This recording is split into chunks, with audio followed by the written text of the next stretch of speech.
Assalamualaikum warahmatullahi wabarakatuh. Kita berjumpa lagi. Sekarang adalah topik yang kedua, yaitu memahami teori-teori dan konsep dasar ekologi. Saudara-saudara, konsep dasar ekologi adalah hal yang paling penting sebelum kita masuk ke dalam ekologi manusia. Saya akan memaparkan slide berikut, mohon waktunya sebentar. Jadi ini adalah tayangan pertama tentang teori dan konsep ekologi. Setelah mengikuti kuliah ini, Anda kami harapkan mampu memahami konsep-konsep dasar ekologi. Ada 6 topik yang akan kami sajikan dalam waktu cepat. Pertama, memahami pengertian ekologi. Kedua, memahami konsep-konsep penting ekologi. Ketiga, memahami aliran energi dan tingkat trofik. Keempat, memahami rantai pangan dan jaring pangan. Kelima, memahami habitat dan niche. Dan terakhir, memahami siklus materi. Sesungguhnya topik-topik ini, saya kira saudara-saudara sudah mendapatkannya juga pada saat SMA. Namun perlu kami berikan kembali dan dengan penekanan-penekanan tertentu supaya menjadi fondasi penting bagi Anda nanti memasuki konsep-konsep tentang ekologi manusia. Ada 2 referensi utama yang digunakan untuk topik saat ini, yaitu yang berjudul Essentials of Ecology, Miller dan yang ditulis oleh Miller dan Spulman, dan buku ini menarik karena sudah edisi kelima.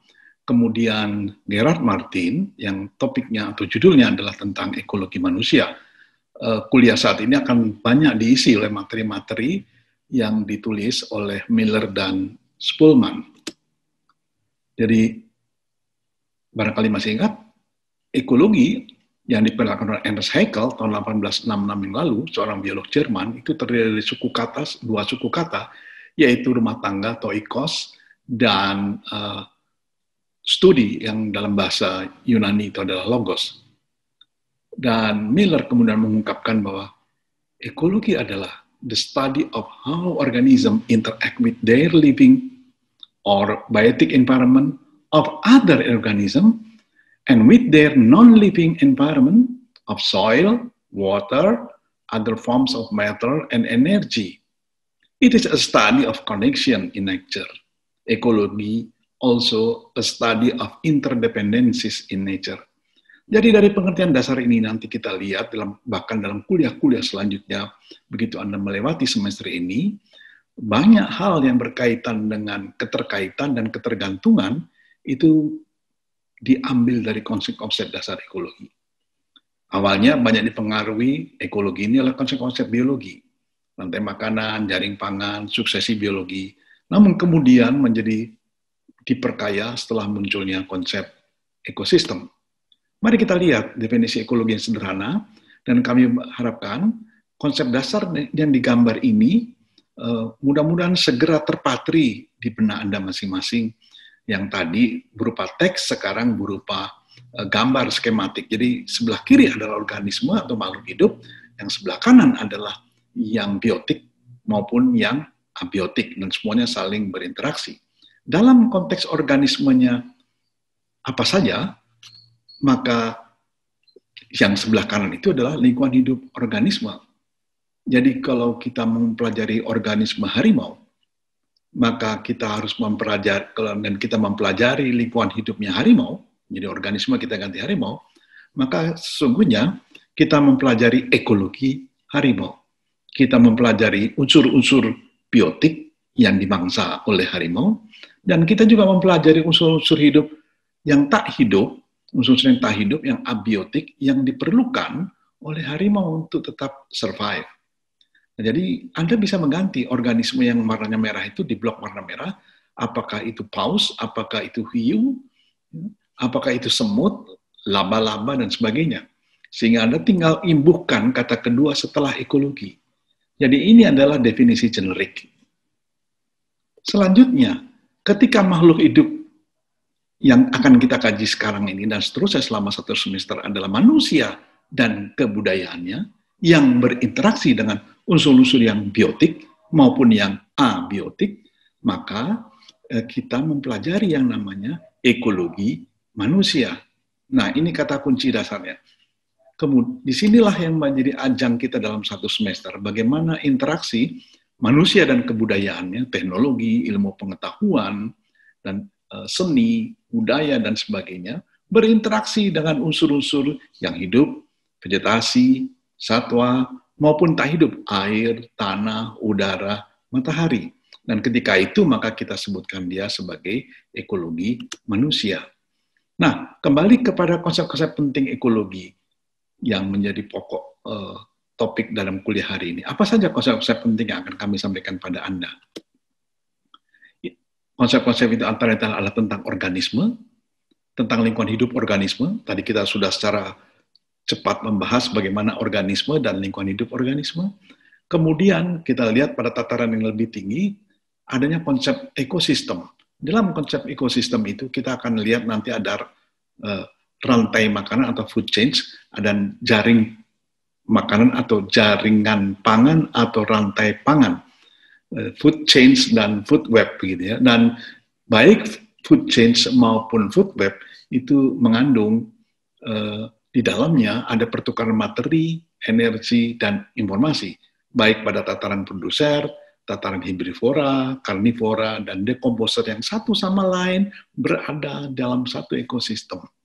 Dan juga kita bisa mempelajari dalam konsep penting ekologi itu adalah interaksi antar spesies atau antar populasi.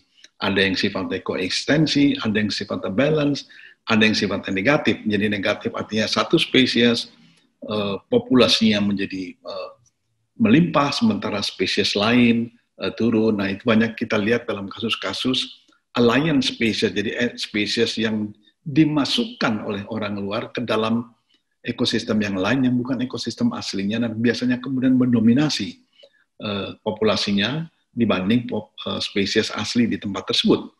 Kemudian juga tentang soal siklus materi, siklus karbon, nitrogen, fosfat, dan sulfur. Sebentar akan saya paparkan. Saudara-saudara, kehidupan itu ditopang, sudah banyak dibuktikan dalam studi-studi fisika maupun biologi, atom. Atom dengan atom berinteraksi membentuk molekul untuk maksud tertentu atau fungsi tertentu. Molekul dan molekul membentuk sel. Sel membentuk jaringan. Jaringan dengan jaringan berinteraksi membentuk organisme. Organisme spesies yang sama, kita sebut sebagai populasi. Sedangkan populasi dari berbagai spesies, tumbuhan maupun hewan, yang berkembang dan saling berinteraksi kita sebut sebagai komunitas. Ketika komunitas itu menghuni suatu ruang, suatu ekosistem, maka konsep ekosistem berada di sana. Kemudian bisa kita tarik sampai kepada level biosfer, ya, satu planet bumi. Aras kajian ekologi adalah meneliti atau mengobservasi dari organisme ke populasi, ke komunitas, ke ekosistem maupun biosfer. Tentu tidak seluruhnya sekaligus diteliti, tapi ada yang spesialisasinya meneliti populasi harimau, ada yang spesialisasinya meneliti populasi hiu kepala martil, dan sebagainya. Tapi ada juga yang spesial mempelajari ekosistem laut, ada yang mempelajari ekosistem hutan tropis, gitu. Dan ada yang mempelajari satu global, satu globe, satu bumi, seperti kasus dalam ketika sekarang kita menghadapi perubahan iklim. Nah, ini adalah level-level atau aras kajian ekologi. Satu hal yang penting dalam konteks kita mempelajari ekologi adalah saling terkait, interwovenness, dan saling tergantung, interdependensi satu sama lain. Nah, ini menjadi kata kunci untuk setiap hal kita masuk nanti kemudian ke ekologi manusia. Boleh dikatakan ekosistem adalah suatu komunitas himpunan dari berbagai spesies yang satu sama lain saling berinteraksi, baik dengan lingkungan abiotik maupun dengan lingkungan biotik. Ya. Mereka saling berinteraksi satu sama lain. Dan baik dari ekosistem danau hingga ekosistem laut, dari ekosistem tegakan kayu hingga ekosistem hutan, dari ekosistem alam sampai ekosistem buatan, sawah, kebun, itu adalah suatu ekosistem juga. Kemudian, lebih lanjut tentang ekologi.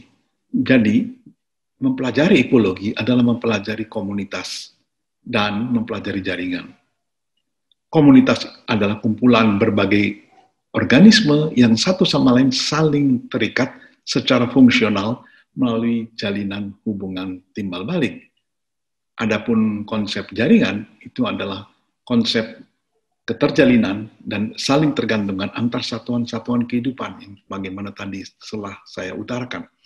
Sehingga sesungguhnya di alam tidak ada konsep atas dan bawah, hierarki yang tinggi atas atau hierarki yang di bawah.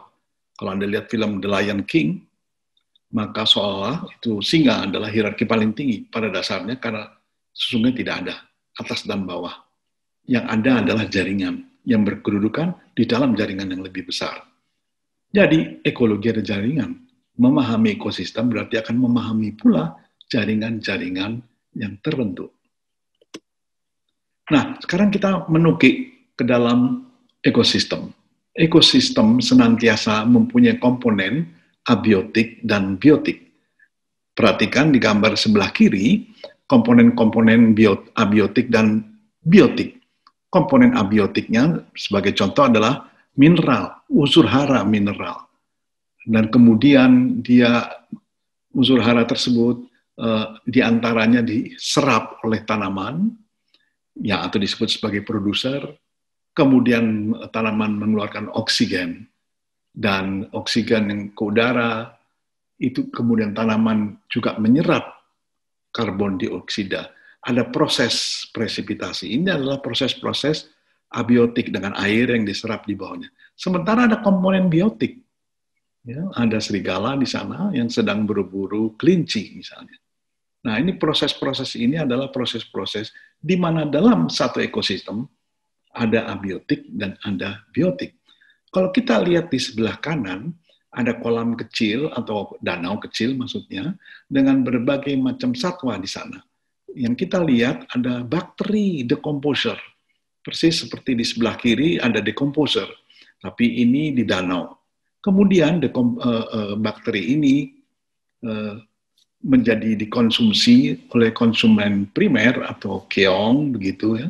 Kemudian keong yang terbentuk dikonsumsi oleh katak, dan konsumen dia menjadi konsumen sekunder. Adapun katak kemudian dimangsa oleh ular dan dimangsa oleh ikan yang lebih besar. Konsumen tersier ini kemudian dimangsa oleh elang, konsumen tersier dan kuarter. Jadi kita lihat keterkaitan antar komponen-komponen abiotik dan biotik. Saya sudah masuk sekarang dalam konsep konsumen primer, sekunder, tersier yang akan saya jelaskan lebih lanjut. Jadi, konsep-konsep yang lain yang akan dipaparkan selaras dengan slide yang sebelumnya adalah tentang aliran energi dan tingkat tropik, rantai pangan dan jaring pangan, soal habitat dan niche, dan siklus hara. Gambar tadi yang skematik kemudian dibuat dalam bentuk diagram seperti ini, bagaimana produsen atau tumbuhan itu disebut sebagai konsumer primer, kemudian nanti dikonsumsi dia menjadi dimangsa oleh tikus, dalam kasus ini tikus kemudian dimangsa oleh ular, ular kemudian dimangsa oleh raja wali. Jadi ada jenjang atau tingkat trofik, ya, dari produser, herbivora, karnivora, sampai top karnivora. Jadi ada 4 tropik level, Anda lihat ke sebelah kanan. Ada 4 tropik level, dan di dalam proses dari produser sampai ke top karnivora, itu mengalir energi. Dari tumbuhan dimangsa oleh tikus, ada transfer energi, dimangsa oleh ular, tadi tikusnya ada transfer energi, sampai kemudian ular ditangkap oleh raja wali, juga terjadi transfer energi. Dalam arti dia dimangsa.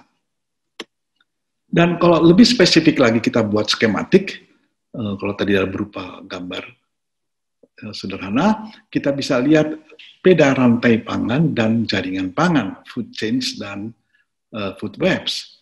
Anda bisa lihat dari matahari, kemudian diserap menjadi produser tumbuhan, tumbuhan kemudian dimangsa oleh herbivora atau yang berfungsi sebagai trophic level yang kedua, kemudian dimangsa lagi oleh trophic level yang ketiga oleh burung, dan kemudian dia dimangsa lagi oleh top karnivor yang berupa burung elang. Dalam proses transfer energi ini terjadi ada panas yang hilang karena memproses, karena dia berburu elangnya, ada panas yang keluar, ada kalor yang keluar, ada energi yang terbuang atau heat disebut di sini. Namun kemudian dalam proses transfer energi itu tentu ada yang terbuang energi yang tidak bisa dimanfaatkan. Kotoran-kotoran dari sekresi yang keluar dari organisme tadi.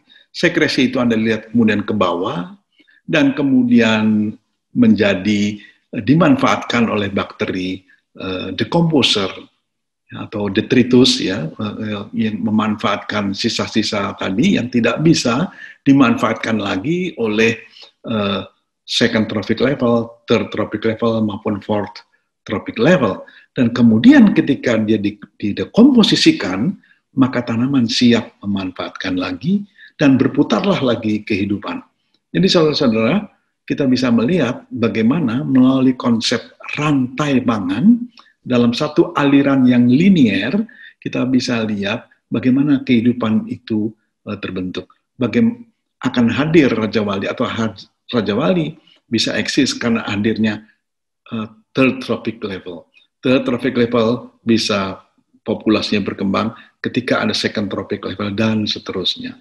Jadi Anda bisa bayangkan juga bahwa ketika first trophic level hilang, maka rantai selanjutnya juga akan terganggu.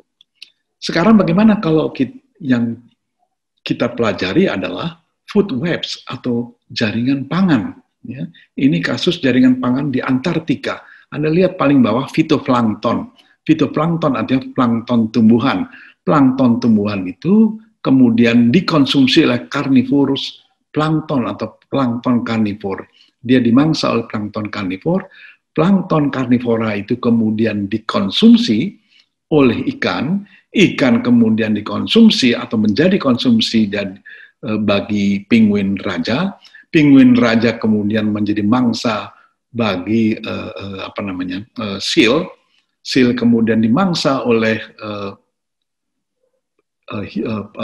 paus yang killer whale atau paus pembunuh, maaf bukan the killer whale, tapi ujung paling atas ternyata yang juga berburu adalah manusia. Kita bisa lihat rantai dari bawah ke atas itu adalah rantai pangan, tapi kehidupan tidak hanya linier. Ada juga yang memanfaatkan fitoplankton, krill misalnya juga mengkonsumsi fitoplankton. Krill ini menjadi mangsa, satu-satunya mangsa bagi blue whale, raksasa, paus raksasa di laut, tetapi yang dimangsa bukan hewan satwa seperti leopard atau singa laut maksudnya, tapi ini adalah krill. Plankton ukuran kecil. Dan ada lagi yang dikonsumsi, kemudian Anda lihat yang sebelah kanan, dikonsumsi oleh cumi-cumi. Cumi-cumi dikonsumsi oleh organisme seperti killer whale, paus pembunuh, oleh juga elephant seal, dan sperm whale. Sperm whale itu menikmati sekali squid. Ya. Jadi ini dua jenis paus raksasa yang beda konsumsinya, tapi dua-duanya kemudian juga bermuara di manusia, maksudnya manusia juga berburu kedua jenis paus ini. Jadi kita bisa melihat di mana posisi manusia dalam jaring pangan tersebut. Nah, kalau digambarkan secara skematik, dari produser, Anda lihat sebelah kiri, ke primer, ke sekunder, ke tersier, terjadi proses transformasi atau proses transfer energi. Dari 10.000 kalori menjadi 1000 kilokalori, kemudian menjadi 100 di sekunder, dan menjadi 10 pada puncak konsumer tersier, yaitu manusia. Bisa disimpulkan bahwa semakin tinggi tingkat traffic, jadi semakin tinggi dia mendekati seperti top consumernya itu adalah manusia, semakin banyak sesungguhnya energi yang telah hilang dalam proses transfer energi. Banyak untuk manusia bisa mengkonsumsi, sebenarnya proses transformasi atau hilangnya energi dalam proses transfer itu sangat banyak. Jadi muncul juga pertanyaan, mengapa diet seorang vegetarian lebih efisien energi dibanding yang menu diet daging? Kita tahu seorang vegetarian, dia akan mengkonsumsi di level produser. Dan pada saat itu, energi yang dikandung di dalam tumbuhan memang tinggi. Jadi ketika dia mengkonsumsi vegetasi, jumlah energi yang bisa dia konsumsi itu lebih besar yang dia konsumsi ya, ketimbang ketika dia mengkonsumsi daging. Nah, efisiensi energi tentunya dengan mengkonsumsi pada level di bawah, itu efisiensinya lebih besar daripada yang ada ketika kita makan daging. Nah, sekarang kita mencoba melihat apa itu habitat dan apa itu niche atau relung. Habitat itu tempat hidup suatu spesies tertentu. Dia untuk berlindung, dia untuk berkembang biak, dan dia juga sekaligus tempat mencari makan. Tapi ketika kita bicara niche atau relung, itu adalah kedudukan suatu spesies atau organisme di dalam jaring pangan. Niche adalah profesi kalau kita sederhanakan. Sementara habitat adalah alamatnya. Jadi apa profesi dia? Oh iya, dia profesi saya adalah menjadi tukang batu atau menjadi masinis kereta. Itu adalah profesi. Di mana tempat Anda tinggal? Nah, itu adalah habitat. Jadi ikan mas dan ikan hiu misalnya habitat berbeda. Ikan mas habitatnya di perairan tawar, hiu di laut. Niche-nya juga berbeda. Ya. Ikan mas bukan hewan konsumer tersier, sementara hiu adalah konsumer kuarter. Ya. Jadi ikan mas hanya memangsa plankton begitu. Nah, selanjutnya topik yang terakhir ini adalah tentang siklus materi. Anda bisa lihat siklus materi yang di buku Miller sangat bagus diceritakan dengan sederhana, yaitu adanya 5 siklus paling tidak yang penting diketahui, yaitu siklus hidrologi atau air, siklus karbon, siklus nitrogen, siklus fosfor, dan siklus fosfat.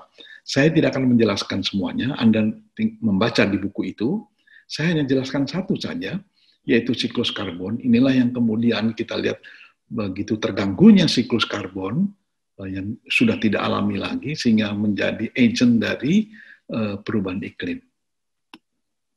Lihat gambar ini yang dibuat oleh Miller. Siklus karbon. Dan tulisan yang paling bawah Anda lihat, pathway affected by humans, warna merah. Jadi Anda lihat ke atas, warna merah itu adalah karbon yang terlepas ke udara akibat aktivitas manusia. Sesungguhnya, secara alami, siklus karbon adalah yang warnanya biru. Jadi kalau kita lihat yang warnanya biru, siklus karbon itu bisa dari bakteri, detritus, yang kemudian dimanfaatkan oleh tumbuhan, lihat yang gambar biru, nah, kemudian tumbuhan itu dimangsa oleh hewan, begitu, dan di sana ada karbon yang lepas. Atau ketika hewan-hewan konsumer itu memangsa tumbuhan-tumbuhan, pasti ada karbon yang lepas juga. Jadi ada satu siklus mikro di sana, dan sebaliknya juga ada yang karbon dioksida yang lepas dari proses-proses bakteri yang terlepas ke udara. Proses-proses fotosintesa tumbuhan, misalnya, itu merupakan bagian dari siklus karbon, karena tumbuhan menyerap CO2. Dan kemudian dimanfaatkan lagi tanaman itu oleh berbagai jenis organisme yang lain. Sementara ada juga karbon dioksida yang masuk ke lapisan dasar dari laut, jadi menjadi siklus pangan dari hewan-hewan di laut, dan ada karbon yang karena proses jutaan tahun yang lalu dia tersimpan di dasar laut kemudian. Dan ketika yang tersimpan di bawah laut itu kemudian akibat proses geologi jutaan tahun, dia menjadi deposit minyak. Ya. Nah, ketika minyak itu atau fossil fuel Anda lihat sebelah kanan di bawah, diambil oleh manusia, dieksploitasi oleh manusia, dan kemudian di-generate menjadi energi, maka CO2-nya keluar. CO2-nya kemudian, atau dia masuk sebagai di bawah, di perut bumi sebagai batu bara, menjadi kemudian dimanfaatkan untuk energi listrik oleh pembangkit listrik tenaga batu bara. Maka CO2 terlepas lebih banyak ketimbang proses alami.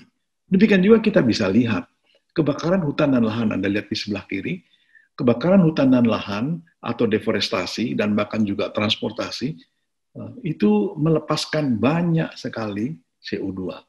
Oleh karena itu, maka siklus karbon di bumi kita ini sekarang dalam pengertian emisi yang diterbitkan dari transportasi, dari hutan, kemudian dari pembakaran batu bara, bahan bakar minyak, itu memperbanyak siklus atau memperbanyak emisi karbon di udara.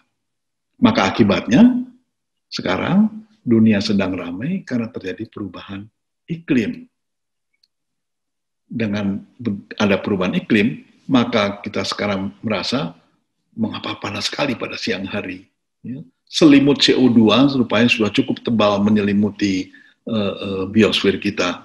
Mengapa iklim banyak bergeser, cuaca banyak bergeser, musim hujan bergeser kadang-kadang hujan sebentar, kadang-kadang tidak ada, dan sudah tidak ada pola. Ini adalah antara lain karena manusia kemudian untuk aktivitas ekonominya mengubah siklus karbon dalam pengertian volume karbon yang beredar di atmosfer lebih banyak. Anda bisa mempelajari ini, bisa lihat di buku Miller lebih detail dan juga siklus-siklus yang lain. Silakan dipelajari dengan cermat. Terima kasih. Wassalamualaikum warahmatullahi wabarakatuh.